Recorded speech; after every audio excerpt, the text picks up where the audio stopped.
El capítulo 9 del Apocalipsis es el más aterrador en la Biblia. Quédate en casa si alguna vez lo ves.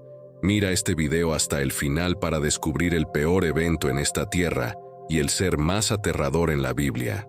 El Antiguo Testamento contiene 15 libros de profecía, pero el Nuevo Testamento tiene solo uno, el Apocalipsis. Juan, un apóstol, lo escribió mientras estaba en Éfeso. Juan y María, la madre de Jesús, se mudaron allí juntos y vivieron sus vidas en Éfeso, donde también fueron enterrados. El Apocalipsis fue escrito hacia el final del primer siglo. Durante ese periodo, Domiciano exigía que todos quemaran incienso ante César una vez al año en el Día del Señor. Las personas tenían que pararse frente a un altar, levantar sus manos y declarar: «César es Señor». Para los primeros grupos cristianos, esto representaba un desafío severo. Su fe era evidente. Jesús es el Señor. No podían decir «César es Señor» sin enfrentar graves consecuencias. Ahora, era crucial ver si los cristianos se aferrarían firmemente a su fe.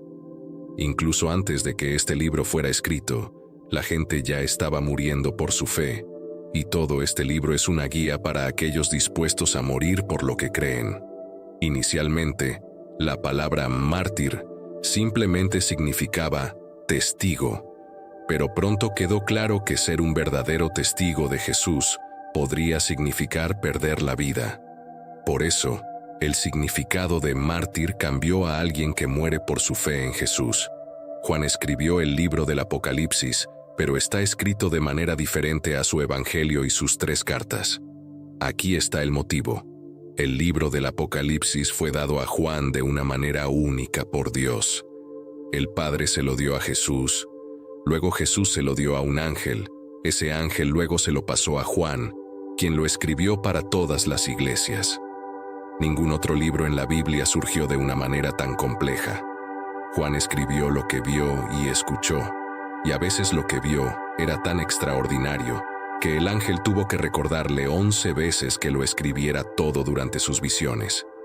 Juan fue llevado al cielo, donde escuchó diversas voces y coros cantando, y tuvo que asegurarse de escribir todas esas cosas.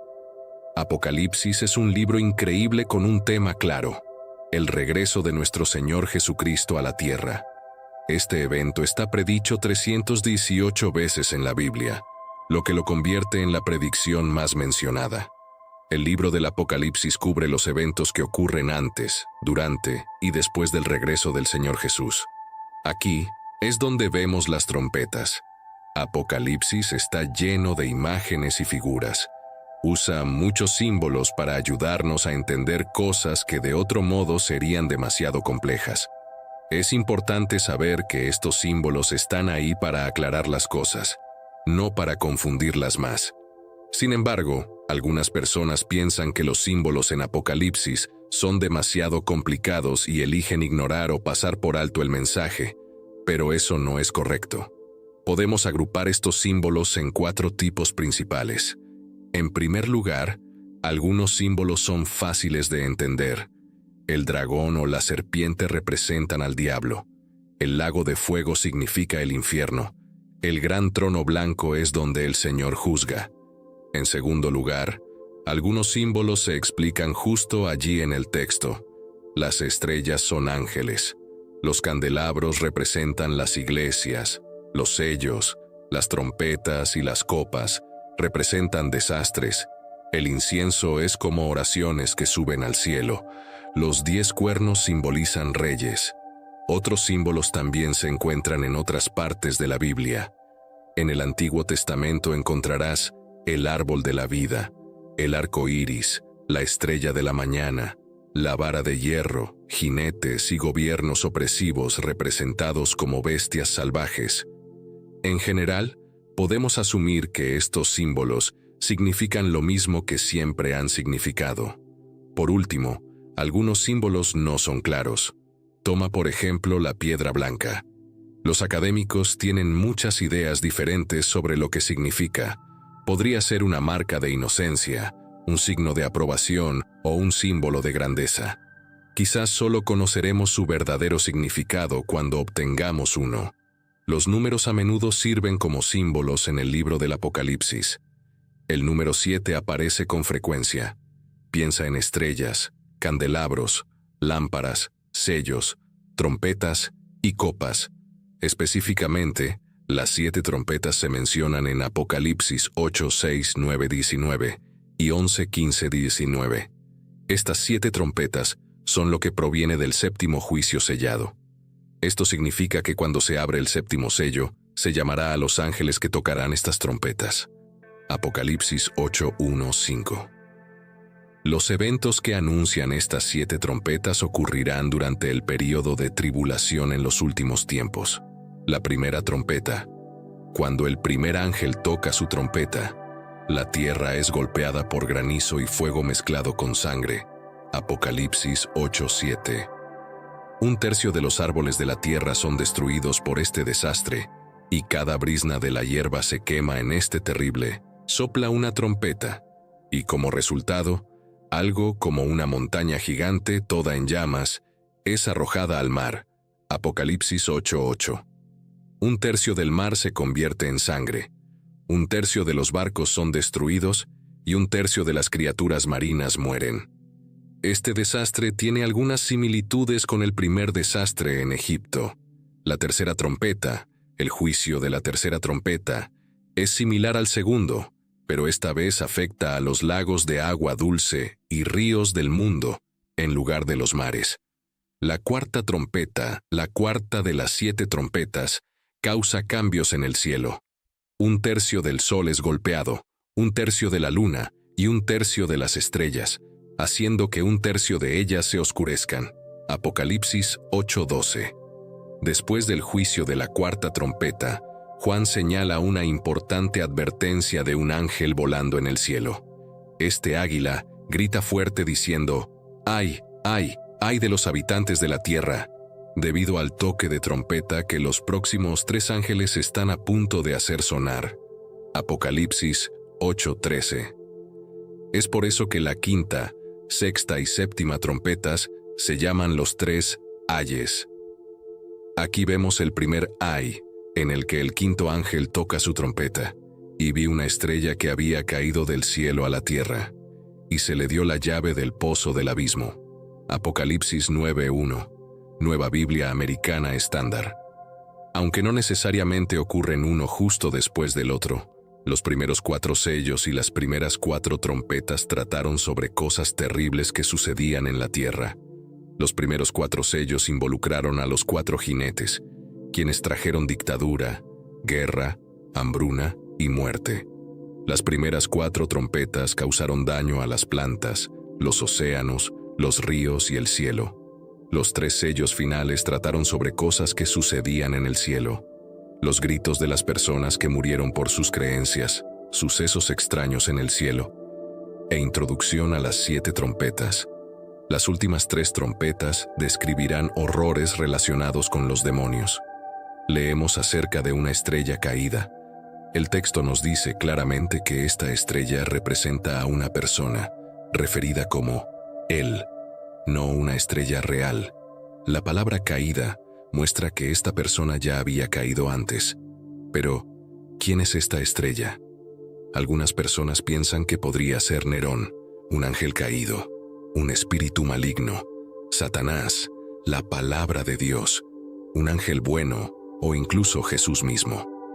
En esta historia, la estrella se entiende mejor como un ángel.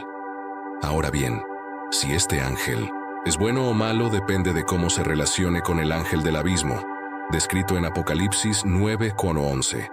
Si el ángel en Apocalipsis 9:1 es el mismo que el de Apocalipsis 9:11, entonces es un ángel malvado, posiblemente Satanás mismo. Si es un ángel diferente, entonces podría ser un ángel bueno enviado por Dios para abrir el abismo sin fondo y traer juicio. Se le dio la llave del abismo sin fondo. El hecho de que esta estrella haya caído nos lleva a pensar en él como Satanás, o tal vez otro ángel maligno de alto rango. Sin embargo, la idea de que se le haya dado la llave hace que debemos reconsiderar si realmente es Satanás. El concepto de que Satanás gobierna sobre el infierno no está respaldado en otras partes de la Biblia. En cambio, Satanás será prisionero del infierno, no su maestro. Al mismo tiempo, vemos que la llave se le da a este ser en un momento particular y por una razón especial que avanza el plan de Dios. Ya sea este ángel malo o bueno, él es parte del diseño de Dios, incluso si no lo pretende. El abismo sin fondo es a menudo objeto de especulación sobre dónde está. La respuesta más simple podría ser que está en el centro de la tierra, donde todo parece estar arriba y nada abajo. Pero algunos creen que la idea de que el pozo sea sin fondo es solo un símbolo. El abismo es una prisión para algunos demonios. Probablemente sea lo mismo que el pozo sin fondo en un sentido más amplio. Este lugar se ve como el reino de los muertos, similar a Hades, Romanos 10:7. Abrió el pozo del abismo, y del pozo subió humo como el humo de un gran horno, y el sol y el aire se oscurecieron por el humo del pozo. Entonces, del humo salieron langostas sobre la tierra, y se les dio poder como tienen poder los escorpiones de la tierra. Se les ordenó que no dañaran la hierba de la tierra, ni cosa verde alguna ni árbol alguno, sino solo a las personas que no tienen el sello de Dios en sus frentes. No se les permitió matar a nadie, sino atormentarlos durante 5 meses, y su tormento era como el tormento de cuando la langosta pica a una persona, y en aquellos días la gente buscará la muerte, y no la encontrará. Anhelarán morir, pero la muerte huirá de ellos. Apocalipsis 9:2-6. Estas claramente no son langostas comunes. En lugar de comer plantas, atacan a las personas como lo hacen los escorpiones. Son una representación del gran número de demonios que serán liberados en la tierra. El punto es que durante la gran tribulación, que es un tiempo de juicio de Dios soltará ejércitos demoníacos que estaban encerrados. Descenderán a la tierra como una plaga de langostas destructivas. Aquellos que tienen la marca de Dios en sus frentes, los 144,000 y posiblemente otros, estarán a salvo, pero nadie más. Este juicio de Dios es inevitable. ¿Quiénes son los 144,000 en Apocalipsis? ¿Ya están aquí? ¿Podríamos ser uno de ellos tú y yo? El libro de Apocalipsis tiene 3 referencias a un grupo de personas que suman 144,000. Apocalipsis 7:4 dice: «Y oí el número de los que fueron sellados, 144,000 sellados de todas las tribus de los hijos de Israel». ¿Por qué están sellados? Están sellados para protegerse de un juicio futuro.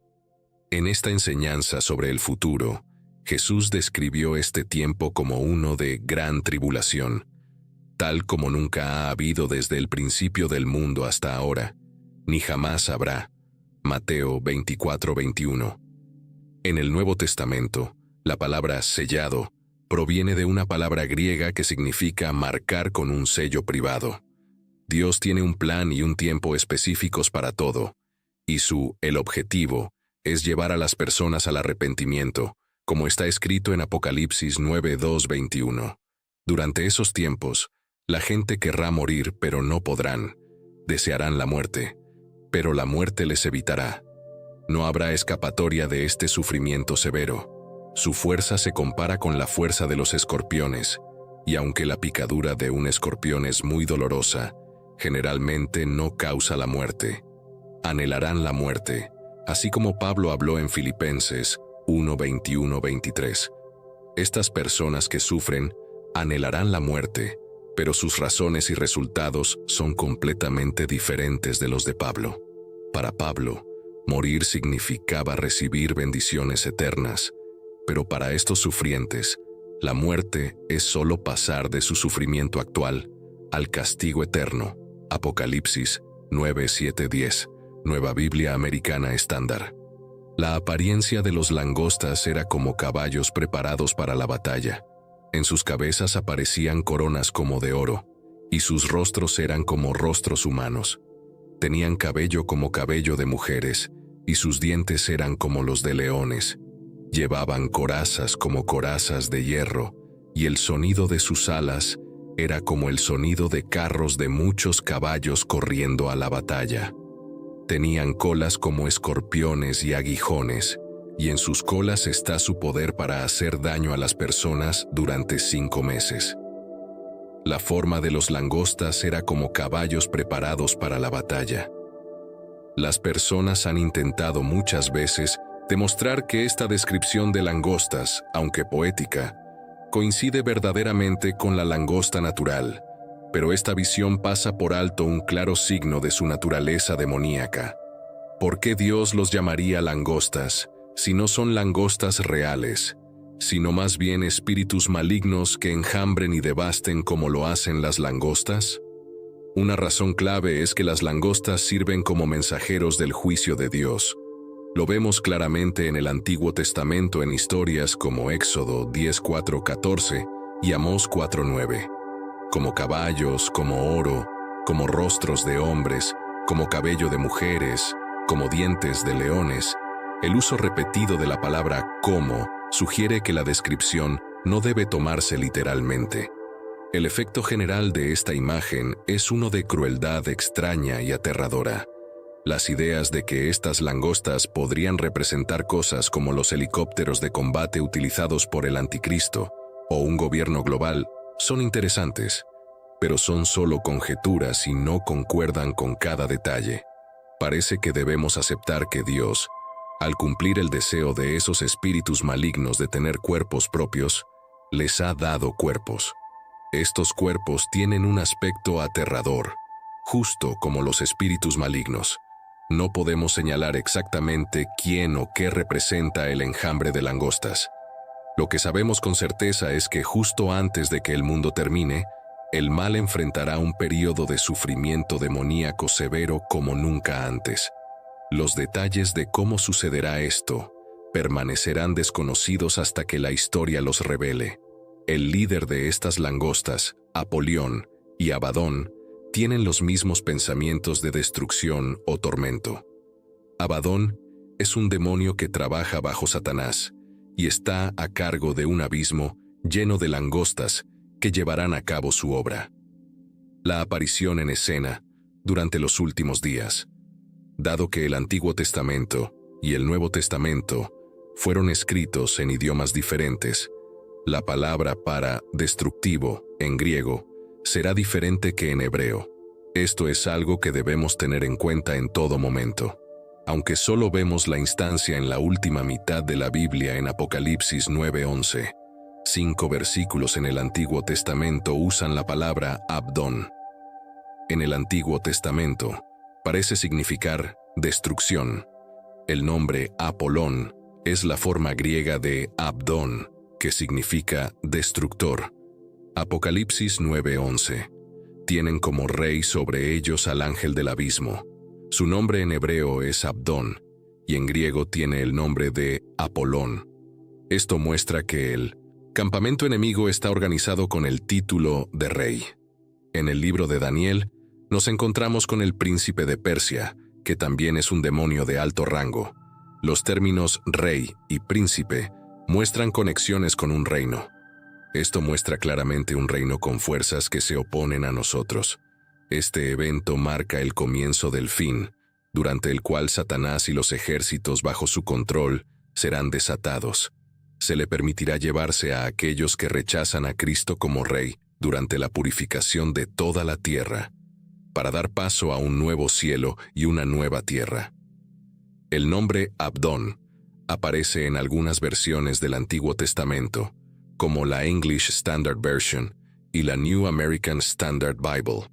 En la New International Version, King James Version y New Living Translation aparece como destrucción. Juan está en el libro del Apocalipsis. Se hace una afirmación espiritual y política audaz al referirse tanto a Abdón en hebreo como a Apolón en griego. Los sellos, las trompetas y las copas de los tiempos finales comprenden el gran día de la ira de Dios y sirven para juzgar el reino del anticristo, la maldad. Abdón y Apolón en Apocalipsis son un demonio real que algún día impondrá dolor real a personas reales durante el juicio real de Dios. Abdón era un lugar de los muertos en el Antiguo Testamento, Job 31:12, que se vincula regularmente con la muerte y el reino de los muertos. Se relaciona con el abismo en los rollos del Mar Muerto, por lo que es equivalente a Hades, el reino de los muertos, a veces personificado, sobre el cual Dios y Cristo tienen control supremo. Aquí el control se asigna temporalmente a un ángel maligno, que parece haber sido encarcelado con los otros espíritus del abismo.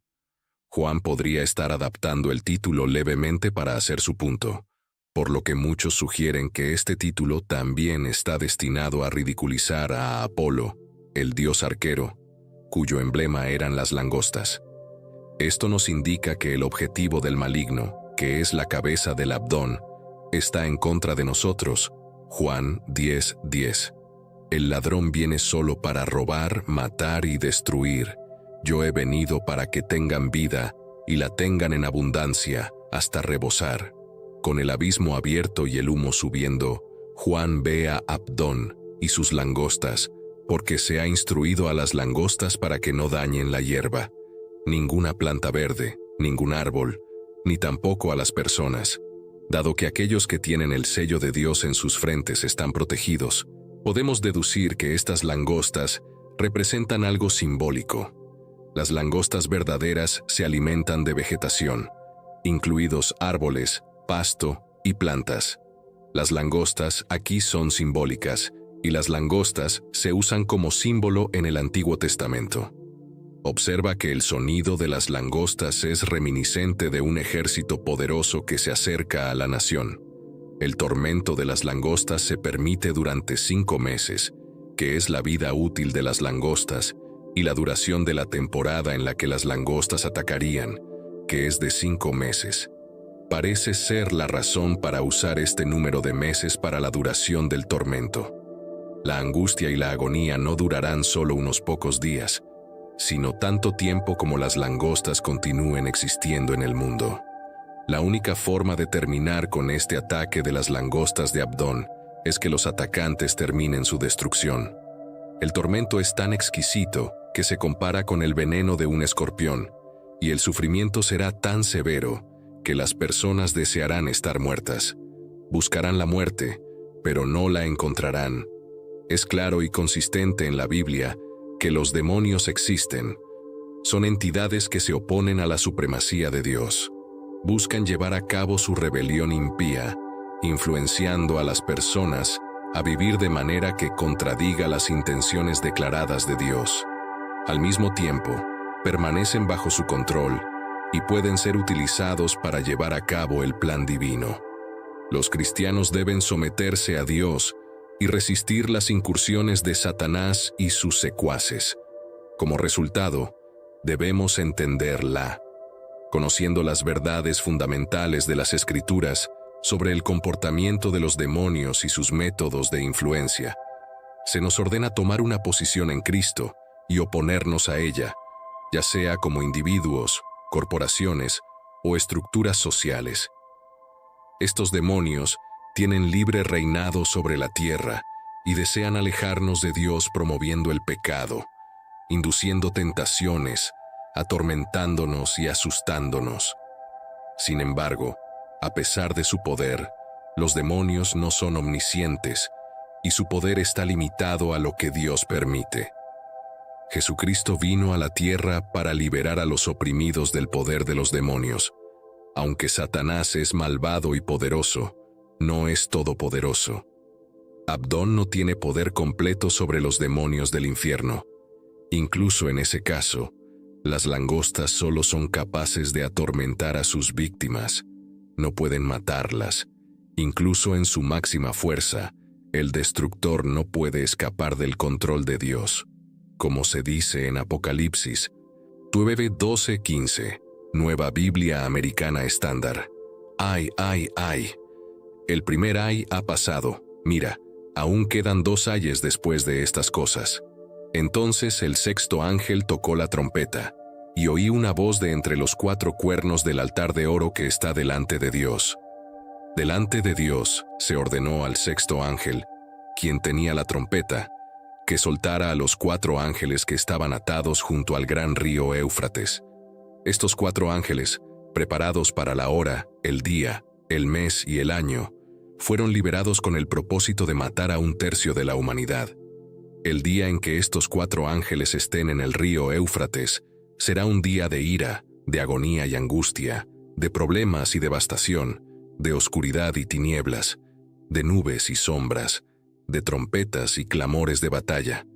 Este evento tiene lugar en el río Éufrates, un río significativo mencionado en la Biblia, conocido como un lugar donde comenzó la civilización humana, y siempre ha sido visto como un símbolo de vida y límites.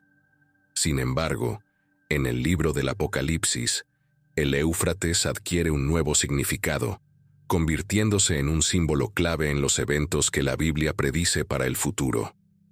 Esta parte de la Biblia es fascinante y un tanto aterradora, ya que muestra un momento en que Dios interviene y el mundo normal que conocemos se encuentra con el mundo espiritual de una manera importante, lo que conlleva efectos graves para todas las personas. El propósito de liberar a estos ángeles es causar una gran destrucción, ya que se les permite matar a 1/3 de la humanidad. Pero la pregunta es, ¿por qué Dios permitiría la muerte de 1/3 de la humanidad? No hay una relación necesaria entre estos 4 ángeles y los 4 ángeles que, en Apocalipsis 7:1, se mencionan los mismos 4 ángeles. Podrían ser los mismos, pero también es posible que no lo sean. Quienesquiera que sean, están preparados para el momento, el día, el mes y el año en que se desatará este juicio. Se nos dice que fueron liberados, lo que asume que son ángeles malos. Aunque esto podría no ser cierto, es probable que sean ángeles malignos. Sin embargo, a pesar de todo, son instrumentos del propósito divino. Las langostas demoníacas que se detallaron anteriormente en Apocalipsis solo eran capaces de causar estragos en los seres humanos. Sin embargo, estos 4 ángeles tienen el poder de llevar a cabo una masacre a una escala sin precedentes. Solo se despiertan cuando Dios considera que es el momento adecuado, y su área de acción está limitada a una porción específica de la humanidad. Cumplen la voluntad de Dios en el momento designado. El pasaje sobre los 4 ángeles puede ser visto como una representación del juicio de Dios en la Biblia. Los juicios de Dios a menudo se presentan como un medio para provocar el arrepentimiento y demostrar su poder y justicia.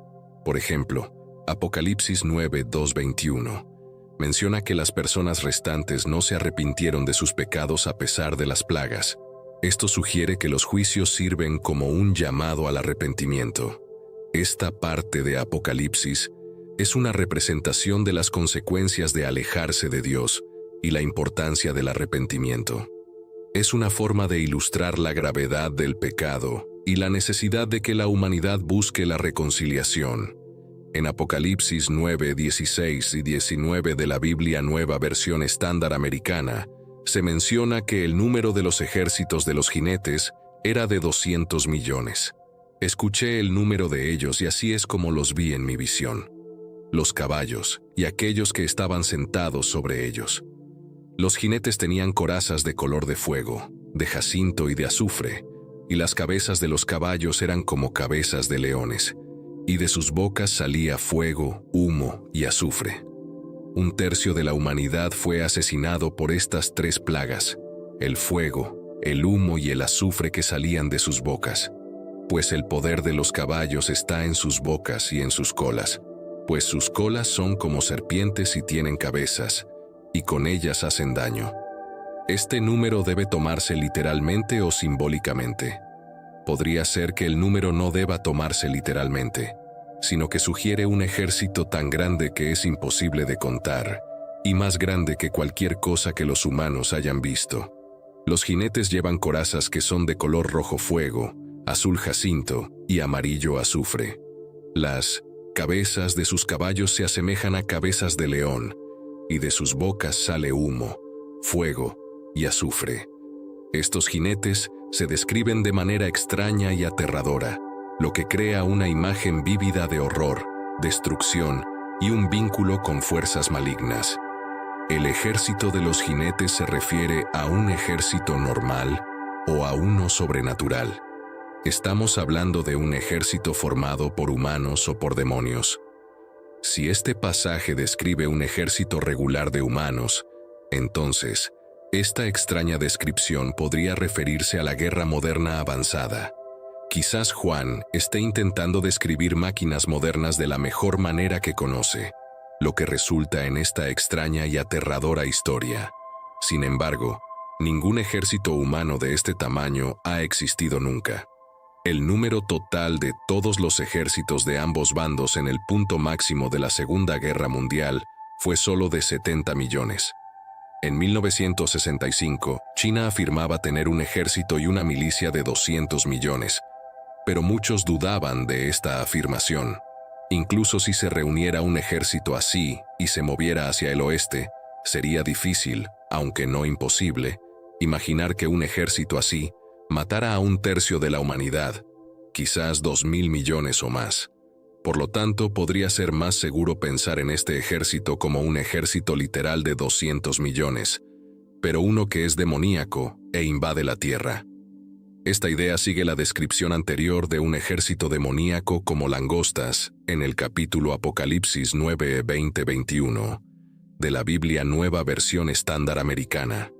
El resto de la humanidad que no fue asesinada por estas plagas no se arrepintió de las obras de sus manos, para no adorar a los demonios y a los ídolos de oro, plata, bronce, piedra y madera, que no pueden ver ni oír ni caminar. Y no se arrepintieron de sus asesinatos, ni de sus hechicerías, ni de su inmoralidad sexual, ni de sus robos. En general, gente no mostró ningún arrepentimiento ni cambió sus formas. Incluso aunque hubiera muchas señales claras y poderosas de que no deberían adorar a los demonios o a los ídolos, la gente siguió adorando a los ídolos como si nada hubiera cambiado. Ya sea que se dieran cuenta o no, es sorprendente ver cómo rápidamente las cosas parecen volver a lo que la gente considera normal después de un gran desastre, como un terremoto. Rápidamente olvidamos las lecciones que Dios nos enseña, incluso las lecciones que vienen con sus juicios, y la gente no se apartó de sus asesinatos, su uso de la magia, sus comportamientos inmorales o sus robos. Esta lista de malas acciones es una fuerte crítica a nuestra época. De hecho, nuestro mundo moderno está lleno de asesinatos, uso de drogas vinculado a la magia, comportamientos inmorales y robos. Aquellos que escaparán de este juicio, el uso de sellos era común en contextos oficiales. Por ejemplo, un centurión romano habría colocado un sello en un documento que estaba destinado únicamente a la revisión de su superior. Si los sellos estaban rotos, la persona que recibía la carta sabría que ésta había sido alterada o leída por alguien que no era la persona que originalmente la había sellado. Vemos el sello de Dios en el libro de Apocalipsis. El libro de Apocalipsis, lleno de visiones y mensajes misteriosos, nos introduce a la idea del sello de Dios de una manera muy especial y significativa. El sello de Dios sirve como una marca distintiva. Significa que Dios está protegiendo a ciertas personas que son sus seguidores auténticos. Este sello se menciona en las visiones de Apocalipsis, especialmente durante los eventos tumultuosos y ominosos. Es importante saber que este sello no es una marca física, es más como una insignia espiritual. Es una forma. La idea de sellar en Apocalipsis tiene sus raíces en una práctica antigua, pero se le da un significado espiritual. Va más allá de establecer simplemente autoridad y autenticidad. Se trata de ser reconocido como perteneciente a Dios, especialmente durante tiempos de dificultad y adversidad. Este sello espiritual es una representación poderosa de la fe y la protección divina en un mundo caótico e incierto. Al profundizar en este tema, encontramos que el sello de Dios es realmente importante. Nos muestra que Dios promete protegernos y quiere que permanezcamos leales a Él. Nos dice que incluso cuando las cosas están difíciles, Dios ha marcado a aquellos que son suyos y los mantendrá a salvo. Este concepto de sellado también se ve en Efesios 1:13-14, donde se escribe: en Él también ustedes, cuando oyeron el mensaje de la verdad, el evangelio que les trajo la salvación, y lo creyeron, fueron marcados con el sello que es el Espíritu Santo prometido. Este sello es la garantía de que somos herencia de Dios y de que seremos liberados. Así, alabemos la gloria de Dios. Aquí, el sello se equipara con el Espíritu Santo dado a los creyentes como señal de su salvación y una promesa de su herencia eterna. Leemos en Apocalipsis 7:3 que no se dañará la tierra, los mares ni los árboles hasta que hayamos sellado a los siervos de nuestro Dios en sus frentes. Estos siervos de Dios recibirán un sello protector en su frente, que contendrá el nombre de Dios de alguna manera. En Apocalipsis 14:1 se describe: después miré, y allí estaba el Cordero, firmemente establecido en el monte Sión.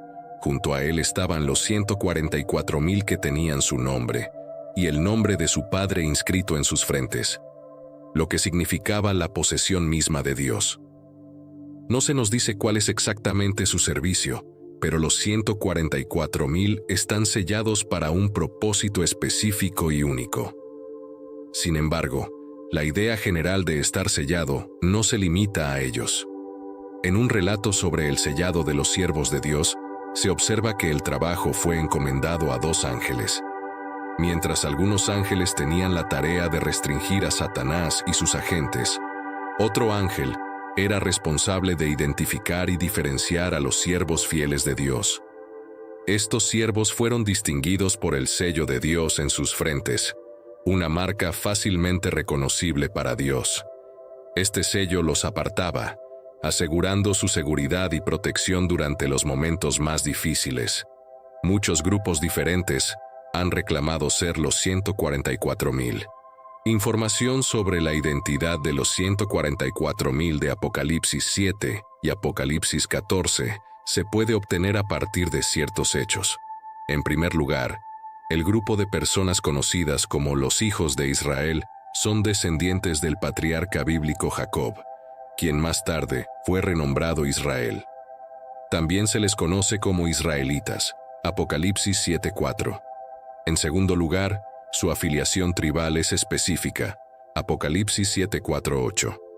En tercer lugar, durante el período de la ira de Dios, serán protegidos y triunfarán, y se encontrarán con Jesús en el monte Sión a su regreso, Apocalipsis 14:1. Apocalipsis 14:1 de la Biblia amplificada dice: entonces miré, y esto es lo que vi. El Cordero estaba firmemente establecido en el monte Sión, y con él estaban los 144,000 que tenían su nombre y el nombre de su Padre inscrito en sus frentes, lo que significa la posesión propia de Dios. En cuarto lugar, son célibes, Apocalipsis 14:4. Estos son los que no han sido contaminados por relaciones con mujeres, porque son célibes. Estos son los que siguen al Cordero donde quiera que va. Estos han sido comprados y redimidos de entre los hombres de Israel como las primicias, santificados y apartados para un servicio especial para Dios y el Cordero. En quinto lugar, son el comienzo de una cosecha mayor. En sexto lugar, están marcados por la integridad y la fidelidad. Apocalipsis 14:5. Considerados en conjunto, es difícil argumentar que los 144,000 son simbólicos de la Iglesia. El acto de sellar, tal como se describe en Apocalipsis, significa una marca divina de protección y posesión. Este proceso de sellado simboliza una preservación espiritual durante los tiempos de tribulación. Cada una de las 12 tribus de Israel contribuye con 12,000 miembros, lo que significa la completitud en la selección de Dios. El número 144,000 es rico en simbolismo en la numerología bíblica. El número 12 a menudo representa la autoridad divina, la completitud y el gobierno perfecto. Multiplicar las 12 tribus por 12.000 miembros de cada tribu sugiere una completitud magnificada. El sellado de los 144.000 es un signo de la soberanía de Dios y su capacidad para preservar a los elegidos en medio del caos y la destrucción. Esta noción ofrece consuelo a los creyentes, garantizándoles la protección de Dios, y la importancia de la fidelidad contrasta con la marca de la bestia. El sello de Dios y la marca de la bestia del libro del Apocalipsis muestran una gran diferencia entre el bien y el mal, y entre el poder de Dios y el poder del mundo. El sello de Dios, mencionado en Apocalipsis 7, 2, 3, representa protección divina y posesión. Se otorga a los fieles seguidores de Dios, marcándolos como suyos en un sentido espiritual. A diferencia de una marca física, simboliza un compromiso personal profundo con Dios y sus enseñanzas. Poseer el sello de Dios indica un resguardo espiritual durante los tiempos de prueba y juicio. Es un signo de ser elegido por Dios, reflejando una vida vivida de acuerdo con los principios divinos. Por otro lado, la marca de la bestia, mencionada en Apocalipsis 13, 16, 17, es un signo que muestra lealtad a la bestia, un personaje maligno en contra de Dios. Significa apartarse de Dios y elegir seguir el poder de las personas en el mundo, que a menudo no es correcto o bueno. La marca de la bestia aparece en el Apocalipsis y se refiere así porque es traída a la existencia por un hombre que es conocido como la bestia.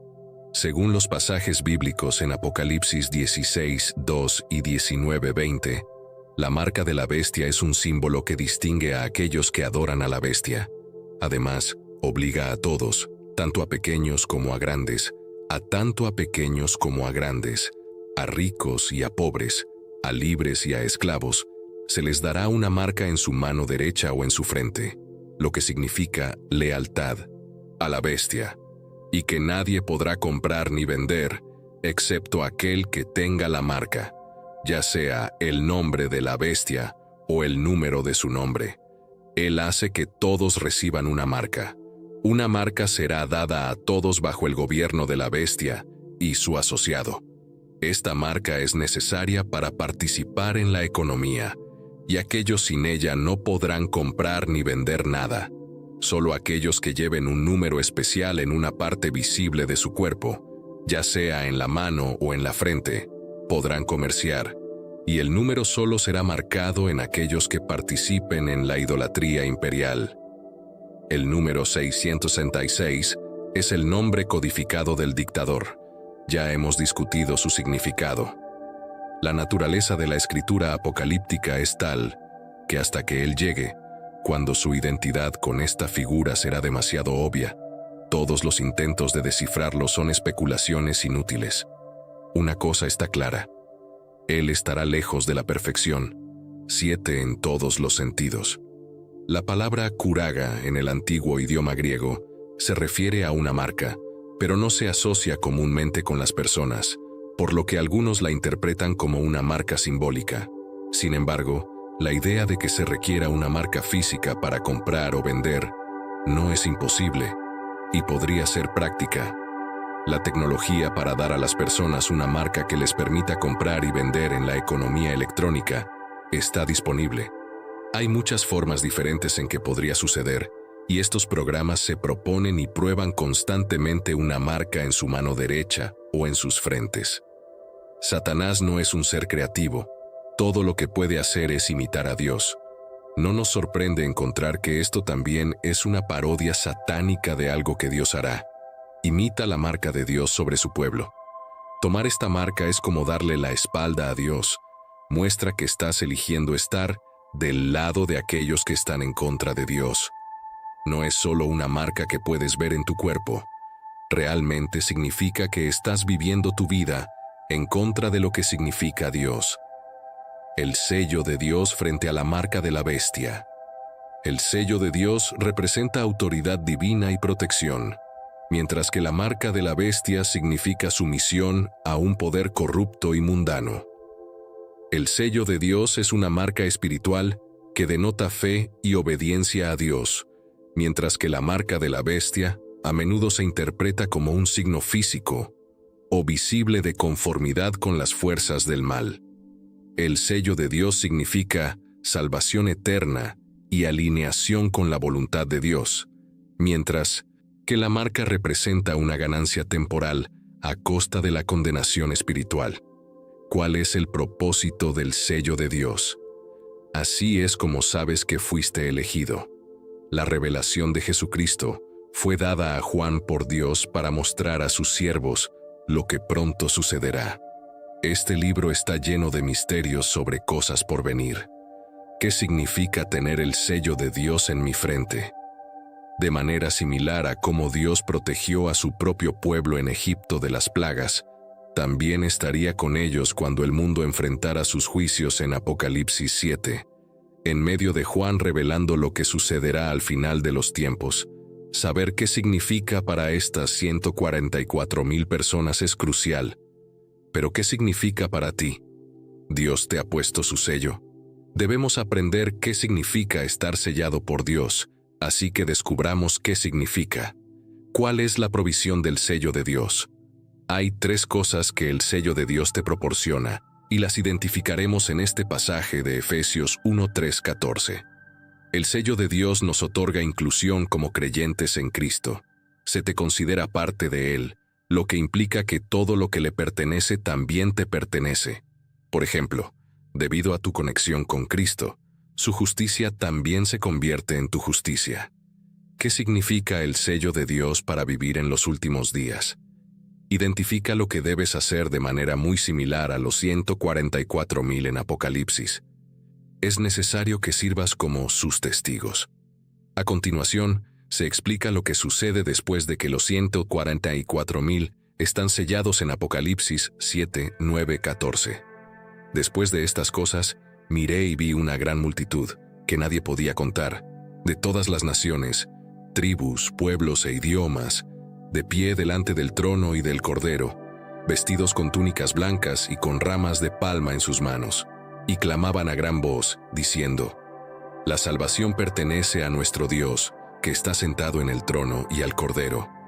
Y todos los ángeles estaban de pie. Alrededor del trono estaban los ángeles, los ancianos y las 4 criaturas vivientes, y se postraron ante el trono y adoraron a Dios diciendo: Amén.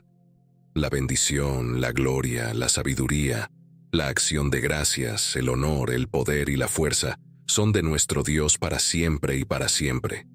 Amén. Luego, uno de los ancianos respondió y me dijo: Estos que están vestidos con túnicas blancas, ¿quiénes son y de dónde vienen? Yo le respondí: Señor mío, tú lo sabes. Y él me dijo: Estos son los que vienen de la gran tribulación. Han lavado sus túnicas y las han blanqueado en la sangre del Cordero. En esta ocasión, tenemos los cantos de los santos y los ángeles alabando a Dios por salvar a una gran multitud de judíos de la infidelidad y la destrucción.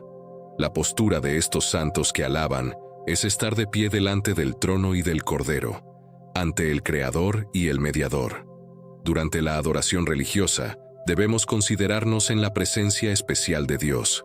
Para acercarnos a Dios, debemos hacerlo a través de Cristo, ya que Él es el mediador entre nosotros y Dios. Sin un mediador, los pecadores no podrían acercarse al trono de Dios. Estaban vestidos con túnicas blancas y sostenían palmas en sus manos, lo que representa su justificación, santidad y victoria. Como los conquistadores solían aparecer en sus triunfos, cuando los siervos fieles de Dios hayan luchado la buena batalla de la fe y hayan terminado su carrera, harán una aparición tan gloriosa al final. Clamaron con voz fuerte diciendo: Salvación a nuestro Dios que está sentado en el trono y al Cordero.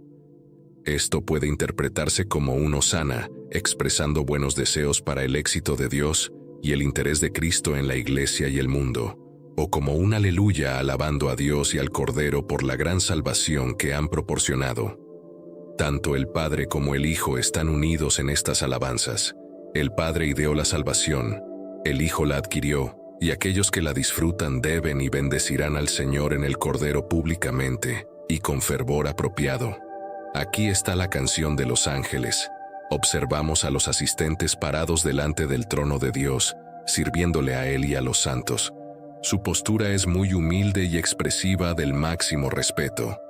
Cayeron ante el trono sobre sus rostros y adoraron a Dios.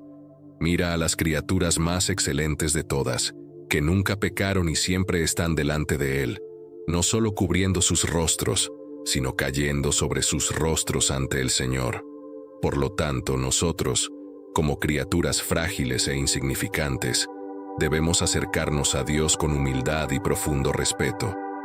Deberíamos postrarnos ante Él y mostrar tanto un espíritu reverente como un comportamiento humilde en todas nuestras oraciones a Dios. Sus alabanzas estaban de acuerdo con las alabanzas de los santos y dijeron su propio amén a ellas. En el cielo hay una armonía perfecta entre ángeles y santos. Además, añadieron bendición, gloria, sabiduría, acción de gracias, honor, poder y fortaleza, el poder y la gloria a nuestro Dios por los siglos de los siglos. Amén. Reconocen los gloriosos atributos de Dios, su sabiduría, su poder y su fuerza.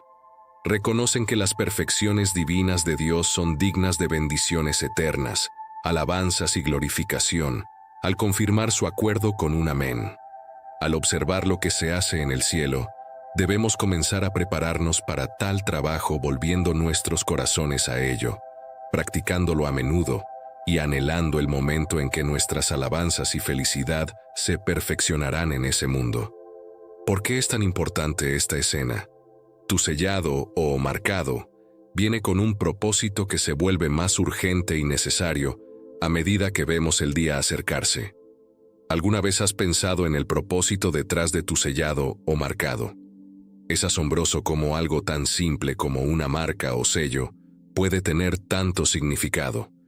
Tú estás marcado, estás sellado, has sido sellado, eres legítimamente de Dios. La esperanza del cielo es tuya a la luz del hecho de que has sido marcado y capacitado por el Espíritu Santo de Dios. Te animo a que hagas posible que Dios te use como su testigo en todas partes del mundo. Fue lo último que Jesús compartió con sus seguidores antes de ascender al cielo, y debería ser lo más importante en lo que tú y yo nos enfoquemos hasta que Él regrese. Hechos 1:8 de la Biblia amplificada. Pero recibirán poder y capacidad cuando el Espíritu Santo venga sobre ustedes, y serán mis testigos. Estas escrituras nos muestran que los 144,000 serán personas que sobrevivieron a la gran tribulación. No son santos fieles que han vivido y muerto a lo largo de las eras anteriores. Los miembros de nuestra iglesia hoy en día están incluidos en los 144,000. Muchas iglesias y grupos han afirmado que sus miembros, o una proporción de sus miembros, conforman los 144,000. Sin embargo, no deberíamos depender únicamente de afirmaciones humanas. Es importante considerar lo que dice la Biblia sobre cuándo los miembros de la Iglesia de Dios están sellados en comparación con cuándo serán sellados los 144,000. La Iglesia sellada con el Espíritu Santo. Ahora, los miembros de la Iglesia también están sellados. Pablo describió a los miembros en Éfeso. En él también ustedes, cuando oyeron la palabra de verdad, el evangelio de su salvación, y creyeron en él, fueron sellados con el Espíritu Santo prometido, que es un depósito garantizado de nuestra herencia, para la redención del pueblo de Dios, para alabanza de su gloria. Más tarde les dice: no contristen al Espíritu Santo de Dios, con el cual fueron sellados para el día de la redención. Al escribir a los miembros en Corinto, Pablo habló de Jesucristo, quien también nos selló y nos dio el Espíritu en nuestros corazones como garantía. Aquellos que son guiados por el Espíritu Santo están marcados como cristianos genuinos. Los hijos de Dios y herederos de la vida eterna, Romanos 8:14-16, son aquellos que son guiados por el Espíritu de Dios. No han recibido un espíritu de esclavitud que los lleve al miedo nuevamente, sino que han recibido un espíritu de adopción como hijos, por el cual clamamos: Abba, Padre. El Espíritu mismo da testimonio a nuestro espíritu de que somos hijos de Dios. Este sellamiento tiene lugar en el bautismo, cuando uno recibe el Espíritu Santo después de arrepentirse de sus pecados. Hechos 19:6. Una distinción importante es que los miembros de la verdadera Iglesia de Dios son sellados por Él para la vida eterna cuando reciben y siguen la guía del Espíritu Santo. ¿Está limitada la salvación solo a los 144,000? Es importante tener en cuenta que la salvación no está limitada a los descendientes de la antigua nación de Israel, sino que individuos de todas las razas y naciones pueden alcanzarla. Sin embargo, el pueblo de Israel sigue siendo muy valorado por Dios. Además de los 144,000 mencionados en la Biblia, también habrá una multitud innumerable de personas justas que estarán delante de Dios con vestiduras blancas. Quien vence al mundo creyendo que Jesús es el Hijo de Dios, será vestido con ropa blanca, y nunca borraré su nombre del libro de la vida, y confesaré su nombre delante de mi Padre y ante sus ángeles, diciendo que Él es uno de los míos. Esta gran multitud estará formada por personas de todas las naciones, tribus, pueblos e idiomas, que estarán delante de Cristo, el Cordero. Se pregunta acerca de su origen, y la respuesta es que son aquellos que salieron de la gran tribulación y lavaron sus ropas, volviéndolas blancas en la sangre del Cordero. Servirán delante del trono de Dios debido a su respuesta a Dios. ¿Qué causará que tantas personas se vuelvan hacia Dios durante la tribulación? La Biblia revela que dos representantes de Dios, llamados los dos testigos, profetizarán en nombre de Dios durante 3 años y medio. Durante toda la agitación y las circunstancias difíciles que acompañarán a la tribulación, el ministerio de estos siervos de Dios resultará en la adición de muchos hijos e hijas a la familia eterna de Dios. Estas personas vendrán tanto de los 144,000 como de la multitud innumerable. ¿Por qué hace Dios esto? La Biblia sugiere que Dios permite la existencia del mal, incluidas las fuerzas demoníacas, para cumplir un propósito mayor. En el libro de Job, por ejemplo, Dios permite que Satanás ponga a prueba a Job, lo que finalmente conduce a una comprensión y fe más profundas en Dios. Interpretado como Dios usando el mal o el sufrimiento para un bien mayor, aunque no necesariamente respaldando o creando el mal en sí mismo, es un tema complejo que a menudo conduce a discusiones sobre el libre albedrío y la naturaleza de la soberanía de Dios. La reconciliación de la existencia del mal y el sufrimiento con la naturaleza amorosa y justa de Dios se conoce comúnmente como el problema del mal. La Biblia aborda este tema de diversas maneras. Por ejemplo, Romanos 8:28 dice: «Y sabemos que en todas las cosas interviene Dios para bien de los que le aman, que han sido llamados según su propósito». Esto sugiere que Dios puede sacar el bien del mal o el sufrimiento. Además, el concepto de libre albedrío, como se ve en Génesis con la historia de Adán y Eva, implica que el mal y el sufrimiento a menudo son el resultado de las elecciones humanas, en lugar de actos directos de Dios. La coexistencia de un Dios amoroso y justo con el mal y el sufrimiento es uno de los temas más debatidos. La historia sobre los 4 ángeles del río Éufrates es una parte muy importante de la visión de Juan sobre el futuro. Estos ángeles fueron elegidos específicamente y estaban listos para un momento específico para llevar a cabo una gran tarea. Esta parte de la historia es bastante intensa y nos hace sentir un poco incómodos. Realmente muestra lo fuertes y severas que pueden ser las decisiones de Dios. Puntos clave a considerar en esta narrativa incluyen el significado simbólico del río Éufrates, tradicionalmente visto como un límite entre naciones y a menudo asociado con conflictos y guerras. La liberación de los ángeles marca un tiempo de grandes cambios y caos, un tema común en el libro de Apocalipsis.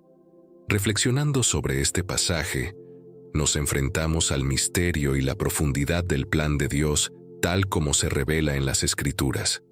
La visión de los 4 ángeles Sirve como un recordatorio de la omnipotencia y soberanía de Dios, quien está a cargo incluso de los poderes más fuertes en el universo. Esta narrativa nos anima a reflexionar sobre los temas más amplios del juicio divino, la redención y el triunfo último del bien sobre el mal. Es un llamado a la reflexión personal sobre nuestras propias vidas y nuestro lugar en el plan de Dios. Como dice Apocalipsis 13:9, si alguno tiene oído, oiga. Esta es una invitación a escuchar, comprender y responder a las profundas verdades encontradas en la palabra de Dios. En general, los 4 ángeles en el río Éufrates no son solo una historia del pasado, sino un mensaje vivo relevante para hoy.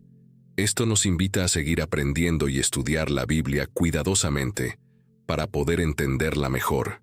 Al hacer esto, podemos aprender más sobre la enseñanza de Dios y encontrar ayuda para nuestra vida cotidiana. Seamos ansiosos y abiertos a aprender más y fortalecer nuestra fe. ¿Tiene China un papel en los últimos tiempos?